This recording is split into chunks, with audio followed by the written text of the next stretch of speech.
చిత్తూరు జిల్లా పుత్తూరు మండలం వేపనూరుకు చెందినటువంటి కన్నెపిరెడ్డి కుమార్తె పద్మ 28 ఏళ్ళు. తోరూరు పంచాయతీకి చెందిన శివశంకర్.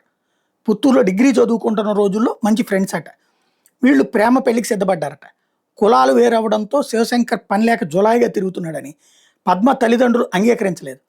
అయినా ఆమె మాత్రం ఒప్పుకోకుండా తల్లిదండ్రులు ఎదిరించి 2019లో పెళ్లి చేసుకుంది. వీళ్ళకి తేజ 6 ఏళ్ళు, లాస్య 5 ఏళ్ళు, ఇద్దరు పిల్లలు.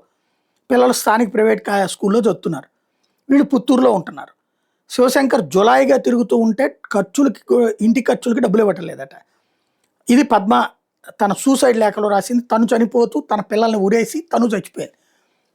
చనిపోతూ తల్లిదండ్రుల మాటను లెక్క చేయకపోతే ఇట్లాగుంటుంది అన్నటువంటి. ఇక్కడ తల్లిదండ్రుల మాటను లెక్క చేయడం కాదు, తల్లిదండ్రుల మాటను ధిక్కరించి పెళ్లి చేసుకున్న వాళ్ళు కొంతమంది బాగుపడ్డోళ్ళు కూడా ఉన్నారు. ప్రేమ విషయంలో నాకు అర్థం కాదు. నేను కాలేజీ చదివేటప్పటి నుంచి నాకు అదే అర్థమయ్యేది కాదు. మా స్కూల్లో అప్పుడు లవ్లు లేవు, కానీ కాలేజీలు చదివేటప్పుడు ఇంటర్మీడియట్ అప్పుడు కూడా వెనక్కి అటు ఇటు చూసుకోవాలంటే భయమే. తర్వాత చూసినప్పుడు ఈవెన్ ఆ లెక్చరర్ల కాళ్ళకి తెలియకుండా పిల్లలు ప్రేమించేది ఎవరిని అంటే బాగా చదువుకుని మంచి మార్కులు తెచ్చుకునేవాడిని కాదు, గాలి ఎదవని. బైకుల మీద హడావిడి చేసేవాడు, అమ్మాబాబులు సంపాదించిన డబ్బులతో విచ్చలవిడిగా ఖర్చు పెట్టేవాడు, లేకపోతే ఆళ్ళతేళ్లతో గొడవలు పడేవాడిని లవ్ చేస్తారు.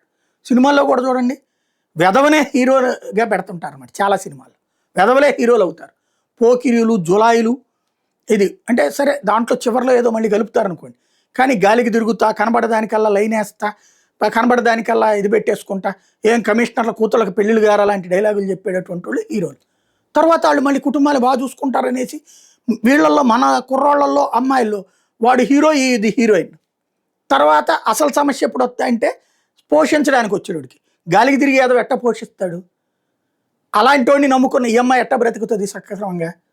ఆ తర్వాత కొన్నాళ్ళకి ఆ మొదట్లో సంతోషంతో ఆస్వాదంతో ఎంజాయ్ చేస్తారు, బిడ్డలు గనేస్తారు. ఆ తర్వాత పోషించేటప్పుడు స్కూళ్ళ ఫీజుల దగ్గర నుంచి పొట్టల దగ్గర నుంచి ప్రతిదీ సమాజం ముందు అప్పుడు మనం పరీక్షకు నిలబడతాం. ఆ టైంలో లేకపోతే ఎదురయ్యే సమస్య ఇది. ఇప్పుడు ఇందులో బాధపడాలా, ఆవిడ పట్ల జాలి పడాలా అంటే ఆలోచించుకోవాలి.